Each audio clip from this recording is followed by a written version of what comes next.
Welcome tonight, and we have a special guest here, James Meredith, and we are going to interview him or ask him some questions. Glad to be here. Right. When did you notice there was a difference between the rights of African Americans and Americans? It's quite a funny story, actually.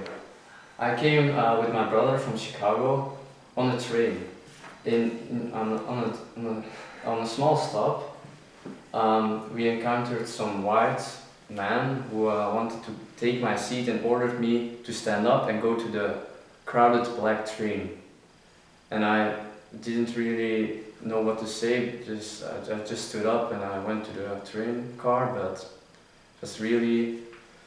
I didn't really know what to think about it. But my brother said it was alright, so I just tagged along. Yeah, well, that's interesting, to be honest. My second question. Enrolling in the University of Mississippi wasn't really a walk in the park. How did it all go down? Yeah. I took an admission. I took my admission at the University of Mississippi, and they denied me at first. They let me in, but then they knew my race and they just said I couldn't go in, and they called me back and said, you can't go here. It's a white school only. And the law stated that there weren't any white privileged schools anymore. So I just went to the Supreme Court with the backing of the Association of Black Lives, the black against black racism, and they took it to the Supreme Court, and I eventually won the case. So I could enroll in the school, but yeah, I was hated a lot and I took a lot of racism, but I just wanted to finish my university and, I don't know, have a happy life with a wife and some kids maybe. Alright. For the third question, how did you deal with all the racist comments and the threats after you were attending the university? At first everyone ignored me, but after some time there was a second student who enrolled in the school, and more people were accepting me and my fellow black colleague student. But at the time, all the men at the university were rioting against me.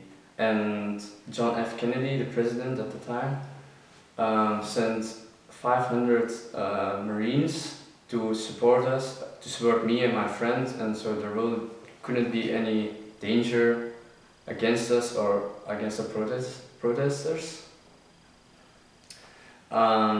So I guess the policemen and Marines really helped us maintain a stable attendance.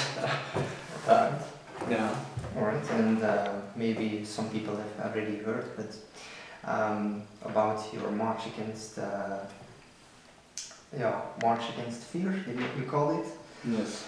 Why did you choose to do a solo march of 220 miles? Sorry. I wanted to highlight the importance of the black people in America, that the Native Americans couldn't live without African Americans anymore. So, and I did it alone because I didn't want any attention from the media or some big names of fellow activists. I just want to do it alone to make a point and to, just give the black people some attention and that they can all change something together. So that were our questions, and the show is over. Good night. Good night.